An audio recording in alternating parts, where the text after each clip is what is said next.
अस्सलाम वालेकुम नाज़रीन, आप देख रहे हैं HND न्यूज़। पाकिस्तान में जिस तरह खसरा और रूबेला से बचाव के हिफाजती टीकों की मुहिम जो 15 नवंबर से जारी थी, जो 27 नवंबर को मुकम्मल हो गई।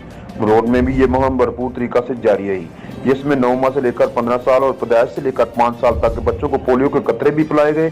तमाम बच्चों को स्कूलों, गली मोहल्ले में आरजी किट्स अस्सिस्ट बार भी हिफाजती टीके लगाए गए। इस मुहिम के first level supervisor Rao Shahzad Akmal ने अपनी पूरी मेहनत के साथ इस मुहिम को कामयाब बनाने में अपना भरपूर किरदार अदा किया। राव शहजाद अकमल ने बताया कि मेरी तमाम टीमों, जिनमें सेक्रेटरी पर्सन, टीम असिस्टेंट और तमाम सोशल मोबिलाइजर ने स्कूलों और घरों में रहने वाले बच्चों को खसरा और रूबेला से बचाव के टीके लगाए और पोलियो के कतरे पिलाए, जिनमें रोड के तमाम सरकारी, गैर सरकारी स्कूल ने भरपूर तावन किया। मुहिम को कामयाब बनाया। मैं राव शहजाद अकमल बतौर सुपरवाइजर इन तमाम प्रिंसिपल, हेड टीचर्स और तमाम स्टाफ मेंबरान का शुक्रिया अदा करता हूँ।